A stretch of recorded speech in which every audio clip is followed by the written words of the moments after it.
Bien, amados estudiantes, esta es nuestra octava clase del segundo, por decirlo, de la segunda sección o segundo módulo. Eh, Hoy día vamos a ver el final de los libros históricos con Esther, Esdras y Nehemías.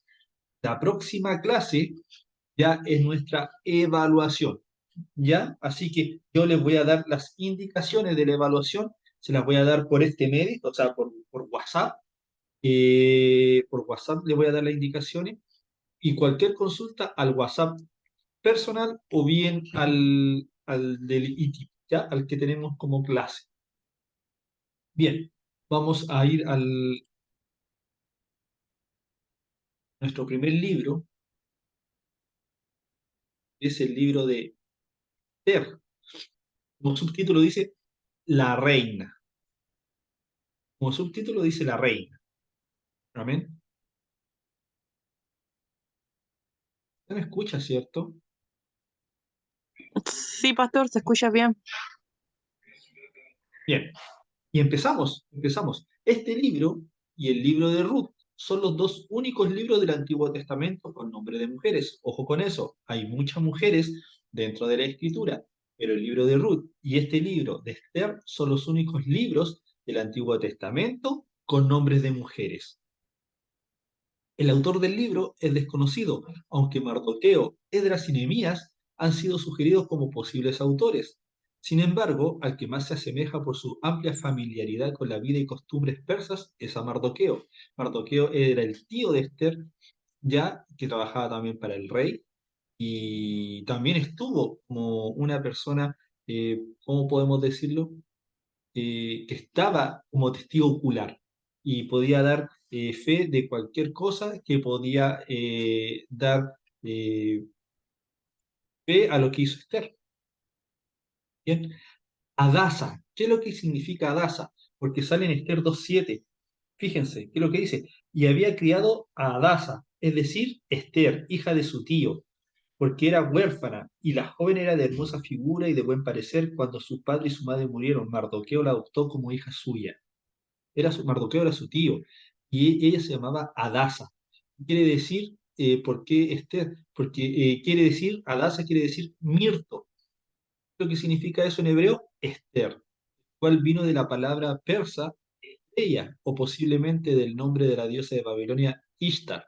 Entonces, son posibles nombres, ¿cierto? No quiere decir que porque le pusieron Esther por Ishtar y va a estar consagrada. No, no, es como cuando a uno le colocan un nombre, ¿cierto? Y lamentablemente, no sé, pues justo la persona a que le pusieron el mismo nombre de nosotros es una persona mala. No quiere decir que nosotros somos malos. Cercanía de nombre, pero, ¿me entienden? Pero esas son los orígenes del nombre Esther.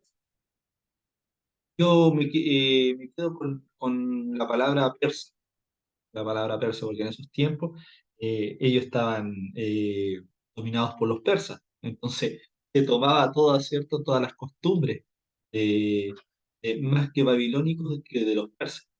Pero bueno, la fecha, alrededor del 486 al 465 antes de Cristo, fechas estimativas, recuerden, esa fue pregunta de prueba y no todas las subieron responder. Lugar, Susa era el imperio persa, que era del imperio persa, disculpen, destinatarios a los judíos dispersos por Persia. Recuerden, antes de pasar a la siguiente diapositiva, recuerden que antes del imperio persa, eh, Judá, ¿cierto? Que era el reino del sur, ojo, era el reino del sur, pregunta de prueba. Judá era el reino del sur con capital Jerusalén.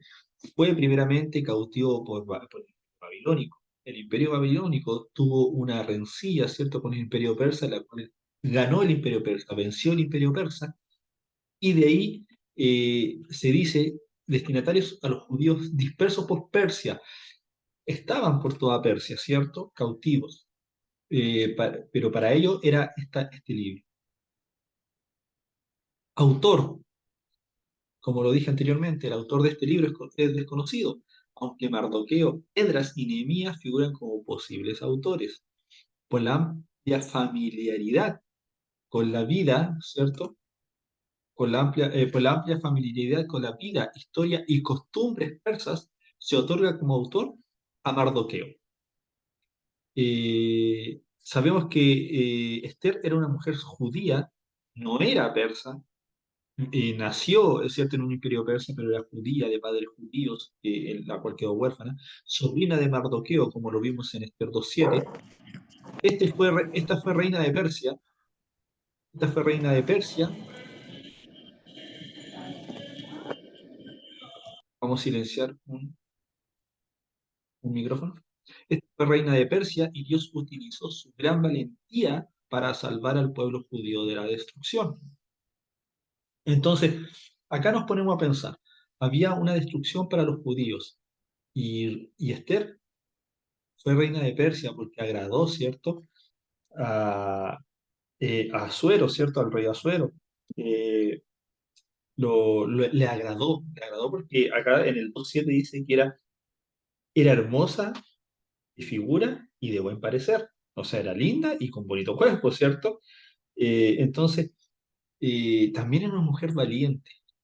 Utilizó, dice, su gran valentía para salvar al pueblo judío de la destrucción. Pero, pero ¿cómo utilizó esa valentía? Dios abrió puertas ahí. Dios, ella fue un puente, ¿cierto? Utilizado por Dios. Y lo vamos a ver. El tema y propósito. El libro narra la historia de la divina liberación de los judíos dispersos en días del rey persa, que era Asuero, ¿cierto? Como lo decía anteriormente, del año 485 al 465 a.C. Eh, Recordemos que en esos tiempos, como dice el libro, ¿cierto? Como dice el libro escrito de Esther, los judíos estaban condenados a muerte por intervención del malvado primer ministro Amán, pero se salvaron por intercesión de Esther y Mardoqueo. Amán odiaba a los judíos. Amán lo único que quería era el castigo y la muerte. Se hizo un decreto en la cual ni siquiera el rey podía abolir, pero hubo una intervención de Esther y también de Mardoqueo. Mardoqueo sustituyó a Amán como primer ministro. Amán era una persona totalmente mala. Esther arriesgó su vida por salvar su pueblo. Y hay una palabra muy bonita que dice Esther en el capítulo 4:16. Capítulo 4, versículo 16. ¿Por qué? Dice, y si perezco, que perezca. ¿Pero por qué? Porque Esther tenía que ir a hablar con el rey, ¿cierto? Sobre lo que estaba pasando sobre su pueblo, de lo que estaba pasando, de lo que estaba tramando, ¿cierto? Amán a través de ese edicto, por decirlo así, o de ese eh, proclamación que se hizo, que tuvo que firmó, ¿cierto? Fue una conspiración. Pero bueno, Amán estaba tramando la destrucción de los judíos. Pero resulta que la reina Esther quería ir a hablar con el rey, pero en esos tiempos no, aunque fuera la esposa, tenía que, tenía que pedir un permiso, tenía que solicitar audiencia con el rey, no cualquiera, ni siquiera la esposa podía llegar y hablar con el rey. Pero ojo, que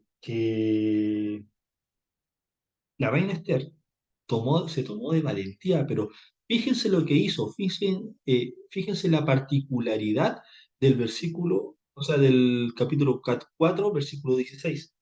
Dice, Esther dijo que respondiesen a Mardoqueo, ve y reúne a todos los judíos que se hallan en Susa, y ayunad por mí, y no comáis ni bebáis en 3 días, noche y día. Yo también con mis doncellas ayunaré igualmente, y entonces entraré a ver al rey, aunque no sea conforme a la ley. Y dice, y si perezco, que perezca. O sea, primeramente, no puedo ir a hablar con él, porque aunque sea la esposa, no es ley, ¿cierto? Acá dice, no está conforme a la ley. Pero le dijo a su tío Mardoqueo, reúne a todos los judíos que estén en su casa y pónganse a ayunar, a todos, no a ciertos, no, a todos. Y ella estaba con su doncella y dijo, y yo con mi doncella también nos vamos a ir en ayuno. Vamos a ayunar 3 días. Fíjense, ¿por qué le digo que es bonita esta palabra? Primeramente, porque el ayuno, imagínense las puertas que abre. Cuando todo es imposible, Cuando todo es imposible, cuando no se ve nada por ningún lado, tú ayunas y el Señor escucha ese ayuno. El Señor ve tu ayuno.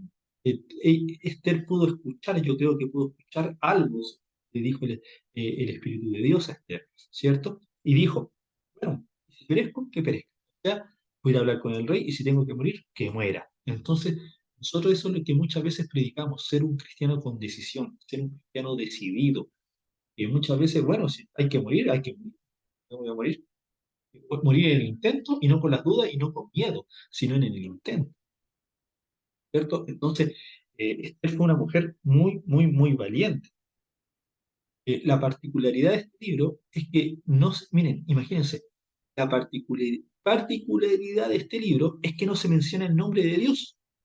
Si ustedes leen el libro de Esther, en ningún lado se nombra el nombre de Dios, pero se muestra muy claramente la mano del Omnipotente, la vida de su pueblo. ¿Por qué? Primeramente, porque eran judíos. Segundo, Mardoqueo le enseñó las costumbres judías a Esther, pero el ayunar no viene de porque eran babilónicos, no viene porque no eran costumbres judías, ¿cierto? Para hablar con Dios. Entonces, a pesar de que no se nombra a Dios, se ve mucho Dios acá. ¿Me entienden la idea? Es un libro muy bonito, muy especial, en la cual se ve claramente, a pesar de que no se nombra a Dios, se ve cómo Dios trabaja en sus hijos. Cuando uno está ayunando, cuando uno está haciendo lo correcto, cuando uno está en legalidad. Bueno, después Amán, ¿cierto? eh, Como dice acá la palabra, este reemplaza a la reina Basti, ¿cierto? Que la reina Basti fue quien desafió al rey Asuero. Esther es proclamada. Reina Basti era la esposa, ¿cierto? Rey Asuero. Pero ¿por qué dice que la desafió? Porque el rey Asuero, eh, la reina Basti hizo banquete, ¿cierto? Para la mujer, la casa rey del rey Asuero. Pero el rey Asuero dijo que le trajeren, ¿cierto? Que le trajesen a la reina Basti a la presencia del rey con la corona regia para mostrar a los pueblos, a los príncipes su belleza porque era hermosa. Mas la reina no quiso comparecer a la orden del rey enviada por medio de los eunucos, y el rey se enojó mucho y se encendió en ira. Contó entonces el rey a los sabios que conocía los tiempos, porque así acostumbraba el rey con todos los que sabían la ley y el derecho. Entonces, ¿qué quiero decir con esto? Que la reina Basti, imagínense, como siempre lo he dicho, un rey persa no era un rey bueno, los persas eran súper malos. Y la reina Basti yo creo que estaba ya asqueada, ¿cierto?, de las cosas que hacía el rey Asuero, porque cuando la envió a llamar, se suponía, dicen los escritos judíos, que estaba bebiendo, ¿cierto? Estaba dando una fiesta, estaba bebiendo todo. Imagínense, cuando la manda a llamar a que mostrara su belleza, eh, uno se puede imaginar cualquier cosa. Por eso es la desobediencia, porque uno dice, ¿cómo uno va a desobedecer al rey? Entonces, imagínense, Basti de haber sido eh, centro de muchas reuniones de esas hasta que se aburrió.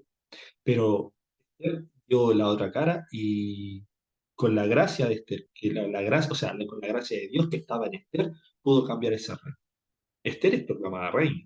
Mardoqueo denuncia una conspiración contra el rey, ¿cierto? Que era una conspiración comandada por Amán. Amán trama la destrucción de los judíos. Esther promete interceder por su pueblo. Y en la caída de Amán, ¿cierto? Amán es ahorcado porque el rey Asuero se dio cuenta de la situación en la que estaba sometido. Entonces, no le gustó. Y el rey Asuero obligó a honrar a Mardoqueo. Entonces, eso muchas veces no le gusta. Por eso siempre digo, es más fácil que se arrepienta un asesino y un ladrón antes que un soberbio. Eso acá queda súper claro. El decreto del rey Asuero a favor de los judíos, ¿cierto? Ahí viene lo que es la fiesta de Purim, que es esta en los tiempos de la reina Esther, gracias a ella. Entonces, por eso también, ¿cómo podemos, por qué estaba este libro dentro del canon bíblico? No menciona a Dios, las características que ya dije anteriormente, y también porque los judíos celebran la fiesta de Purim y reconocen a Esther reconocen a Esther como como una tipo salvadora, ¿cierto?, de su pueblo en aquellos tiempos, y por eso lo agregaron al canon judío. Ojo con eso, pregunta de prueba también. Y Mardoqueo se hizo una fama totalmente muy buena. Entonces, como podemos ver en el contenido, acá en nuestra última diapositiva, Zorobabel, Esdras, Nehemías, cautiverio babilónico, ¿cierto? Con Zorobabel en el 537 a.C. Lo que pasó fue con Esther, más o menos en el 483 a.C. Entonces nosotros podemos ver que,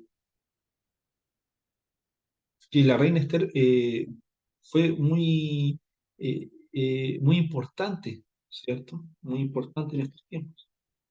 Y nosotros, amados hermanos, tenemos que entender, ¿cierto? Entender que Esther hizo un gran trabajo en ese tiempo. Tenemos que entender que la reina Esther, ¿cierto? Fue una persona importante porque logró hacer una proclamación en la cual el rey Asuero, ¿cierto?, hizo un decreto a favor del pueblo judío. Entonces, es muy importante. Y, y ojo, que la reina Esther fue después de la vuelta del cautiverio. O sea, ¿cierto? Volvieron los judíos, ¿cierto? A su tierra por Ciro, que fue el año 537. Pero después de eso, en el 483 de Cristo, fueron los judíos que estaban, como dijimos en la primera diapositiva, eran los judíos que estaban, ¿cierto? Estaban dispersos por Persia, y que era un gran pueblo. Eran enormes. No eran 10, ni 20, ni 50 judíos, eran muchos, eran miles.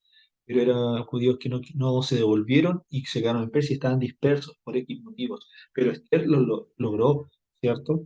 Logró que pudieran salvarse. Ahora, Ciro fue el rey que Dios usó para la vuelta al cautiverio. Cuando estaba Esther, hablamos de Asuero, pero Asuero era en hebreo, porque en otra parte de la Biblia lo van a encontrar como Jerjes primero o Jerjes. Después está Esdras y Nehemías, ¿cierto? En el año 458, Esdras y Nehemías en el 445 a.C. se van a encontrar por Artajerjes I. No es igual que Jerjes, era otro rey. Así que, bueno, amados hermanos, este es el libro de la reina Esther. Espero que hayan entendido. Yo sé que ustedes han leído el libro de la reina Esther, así que es un libro muy bonito, un libro precioso, ¿cierto? Es cortito, cortísimo, pero nos deja una gran enseñanza. ¿Alguna pregunta, amados estudiantes, amados hermanos?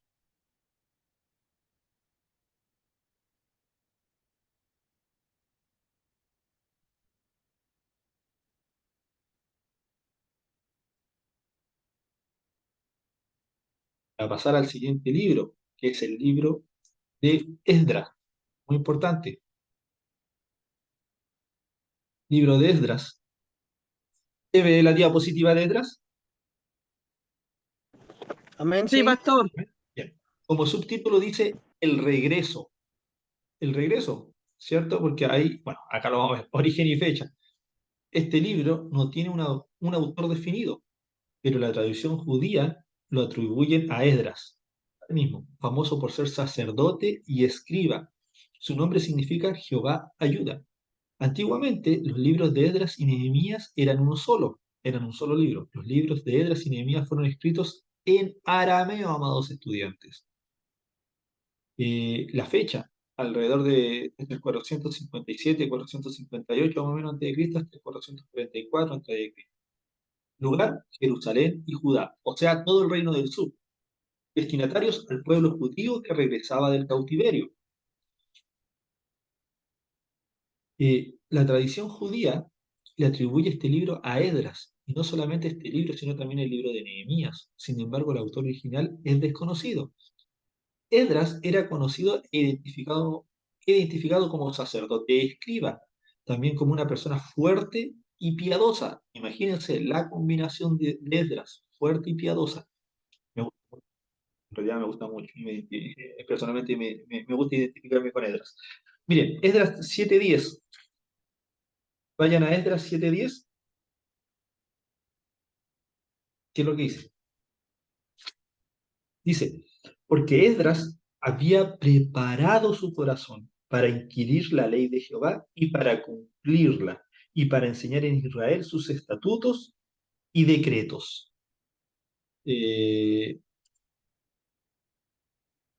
Entonces, ¿por qué era tan importante Esdras? ¿Por qué uno dice, por qué Esdras nuevamente dice inquirir la ley de Jehová para cumplirla y para enseñar en Israel? ¿Por qué? Porque, amados hermanos, recuerden que el pueblo judío, el pueblo hebreo, volvió de un cautiverio.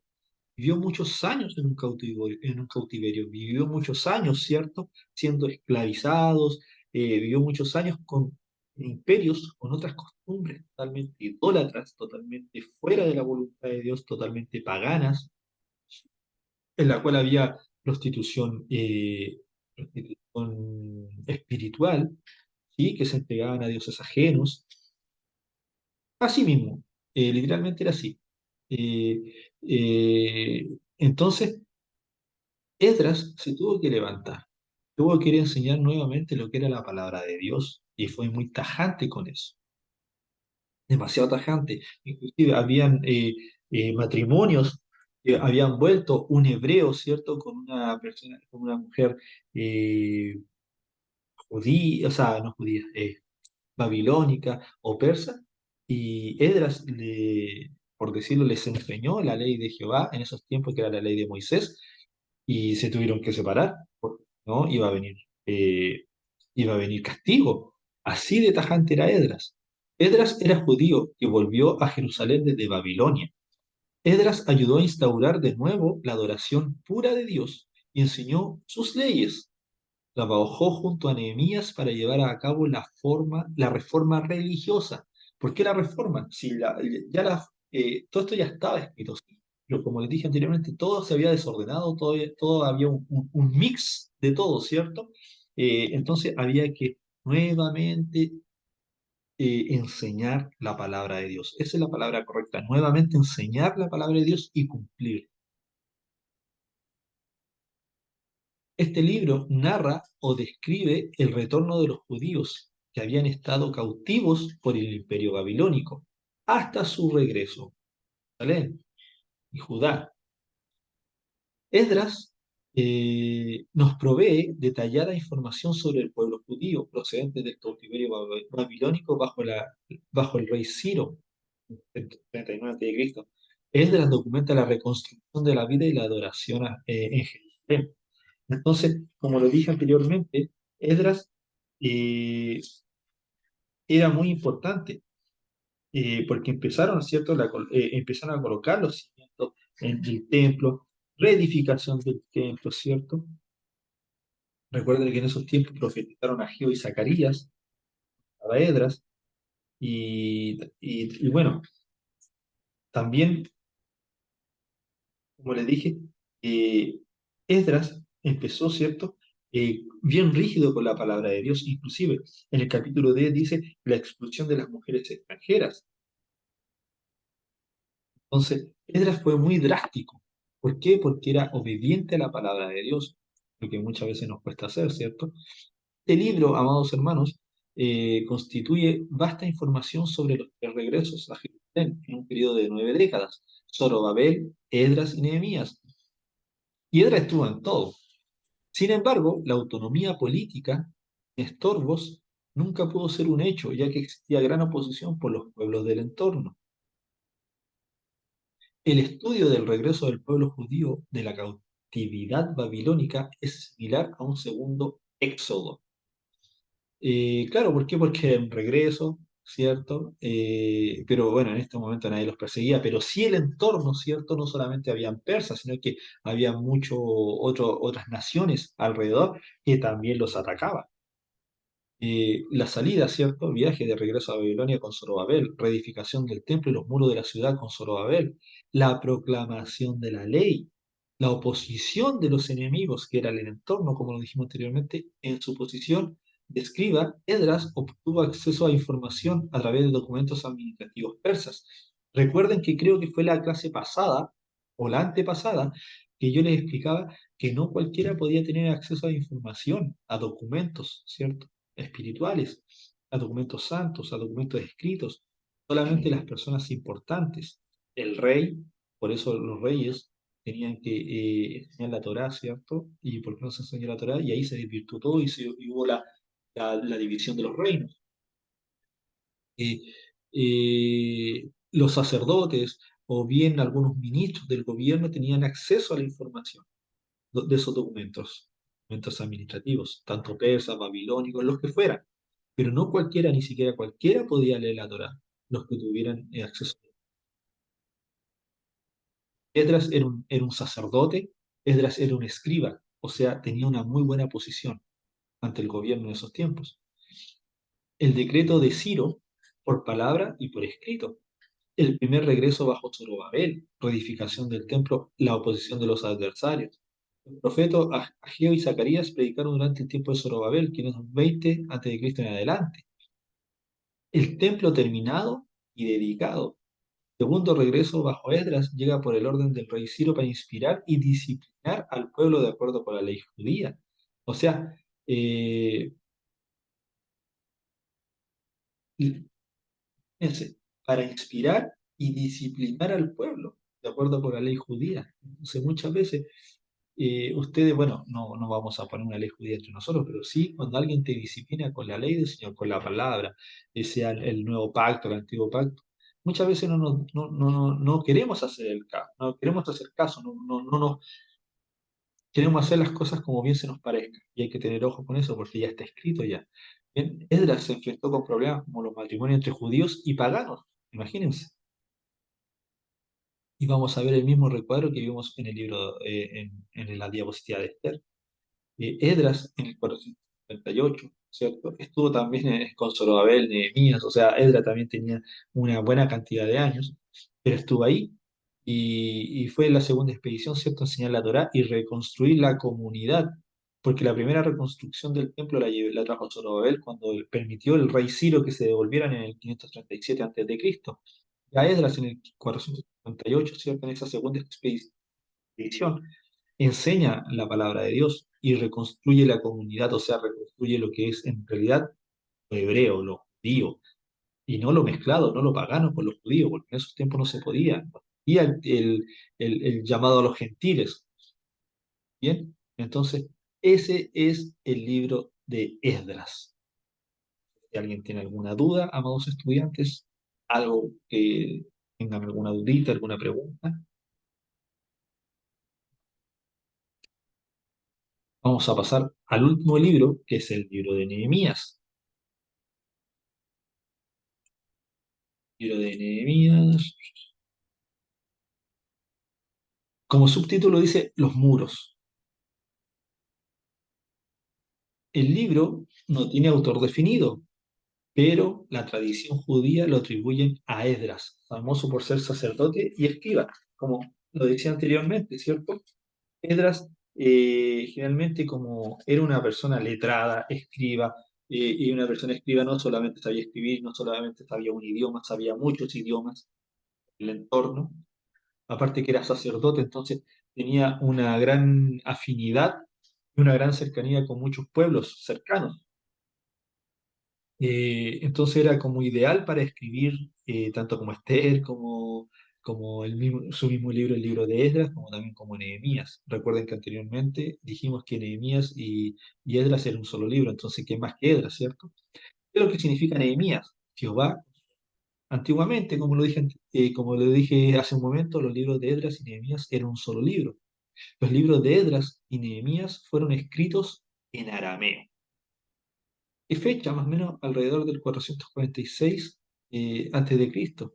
Año 20 del rey persa Artajerjes, ¿cierto? Artajerjes I. Lugar, Salem. Destinatarios al pueblo judío que regresaba del cautiverio. Autor, la tradición judía le atribuye este libro a Esdras, y no solamente este libro, sino también el libro de Esdras, sin embargo, el autor original es desconocido. Nehemías era un famoso copero del rey Artajerjes. Recibió permiso para llevar a Jerusalén un grupo de judíos para levantar los muros caídos de la ciudad y para purificar el templo. O sea, Nehemías habló con el rey Artajerjes, él era copero del rey Artajerjes y cayó muy en gracia con el rey Artajerjes y le dijo coloquialmente, me puede dar un grupo ¿cierto? De mis compatriotas para levantar los muros en Jerusalén, ya que el rey Ciro nos permitió, ¿cierto?, devolvernos y construir los muros, levantar templos. Hasta Jerjes no se opuso, lo encontró muy bueno y le dio ese permiso. Fuera con judíos que quisieran ir con él para levantar los muros caídos de la ciudad y para purificar el templo. Nehemías era judío que volvió a Jerusalén desde Babilonia.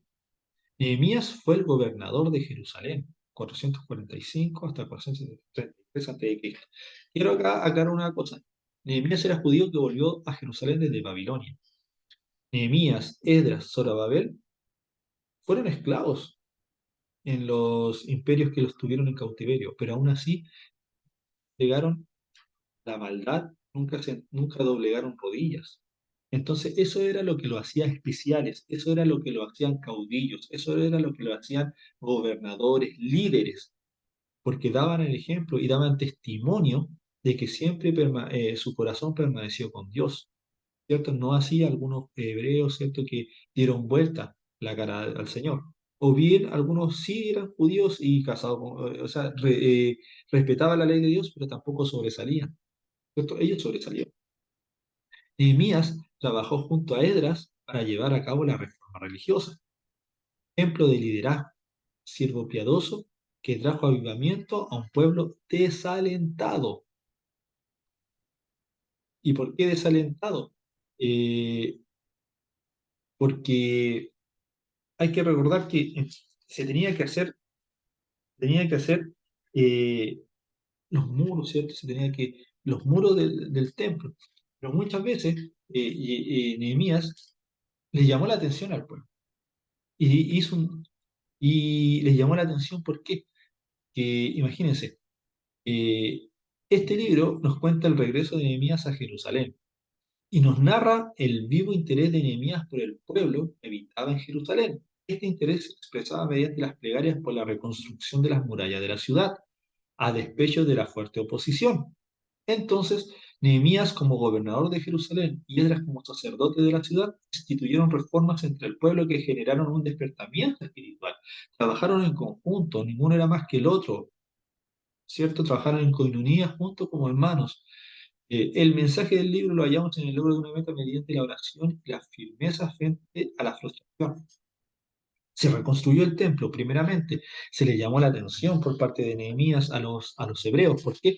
Porque se supone que la vuelta del cautiverio era para hacer templo y reconstruir los muros. Primeramente, los hebreos no estaban, se vieron en libertad, empezaron súper bien haciendo el templo, pero resulta que el templo era más chico que el anterior, de Salomón, entonces no, tenían que reconstruirlo, ¿no? Y aparte, que se preocuparon más de su casa que del templo, eso fue un llamado de atención, por eso viene un despertamiento espiritual. ¿Por qué? Porque se preocuparon más de su casa que la casa de Dios. Ojo con eso, ojo con eso. Entonces, por eso dice que se hubo un despertamiento espiritual. Instituyeron reformas en el pueblo. ¿Para qué? Para levantarlo, para que despertaran, para que se dijera, bueno, hasta aquí llega nuestra eh, desvío, ¿cierto?, del camino de Dios. Nosotros tenemos que entrar en el camino de Dios, se dijeron ellos. Muchas veces nosotros estamos preocupados y ensimismados en nosotros mismos. Muchas veces dejamos a Dios de lado. Hay que tener cuidado con eso. Bien, y como lo dije anteriormente, el mensaje del libro lo hallamos en el logro de una meta mediante la oración y la firmeza frente a la frustración. Eh, Nehemías se entera de los problemas que agobian a su pueblo Jerusalén. Hasta Jerjes envía a Nehemías a Jerusalén. El regreso y la reconstrucción de Nehemías. Nehemías y el pueblo reconstruyen los muros. Oposición de los adversarios. Esdras expone la ley al pueblo. Pacto del pueblo, ¿cierto? El pueblo dedica los muros. Nehemías regresa a Jerusalén. La reforma de Nehemías. Eh, entonces, amados hermanos, la oposición del entorno. Recuerden que ahí es cuando todos estaban, ¿cierto? Todos estaban construyendo con un ladrillo en la mano y con la otra mano la espada. O sea, en todo momento edificaban y en todo momento se defendían. En todo momento, como dice la palabra en el Nuevo Testamento, velando y orando. Entonces, ahí tenemos una Biblia confirma Biblia, tenemos una correlación, como dice eh, la hermenéutica bíblica, ¿cierto? Entonces, eso es lo que tenemos que tener en cuenta. Primero, ocuparse de la casa de Dios y no muchas veces de nosotros mismos. A veces nosotros mismos nos llevamos, que no es malo, pero nos llevamos más tiempo y dejamos a Dios de lado. Así fue el pueblo. Cuidado con eso. Y segundo, velar y orar, ¿cómo? Construyendo y también defendiéndote, construyendo, edificándote, pero también defendiéndote en la oración, defendiéndote en el ayuno, pero tienes que edificarte leyendo, edificando también a otras personas. Entonces acá nos deja una gran enseñanza también, aparte de la reconstrucción de muros de la ciudad de Jerusalén, aparte de la reconstrucción del templo. Entonces es muy bonito este libro. El profeta Malaquías profetizó los tiempos de Edras y de Nehemías, ¿cierto? Y como en el tiempo de Zorobabel fue Ageo y Díaz. Y eso ha sido el libro de Nehemías. Pero, amados estudiantes, eh, que, que hayan podido más o menos asimilar, ¿cierto? Lo- los libros, pero que lo hayan podido entender. Espero que estén bien, ¿cierto? Porque estos libros son cortitos. Edra, Nehemías, Esther, Ruth, son libros súper cortitos, pero tienen un gran significado. Eh, También los otros libros históricos, ¿cierto? Son muy buenos, tienen que empezar a leerlos. Eh, Vean páginas también. Vean páginas, hay una página bien buena, la voy a enviar. Son resúmenes de la Biblia como en 8 o 9 minutos y ahí lo pueden ver todo. A los que no han alcanzado a leer, ojo, los que no han alcanzado a leer, porque yo sé que es muchas páginas, yo sé que es mucho, eh, voy a cortar la grabación.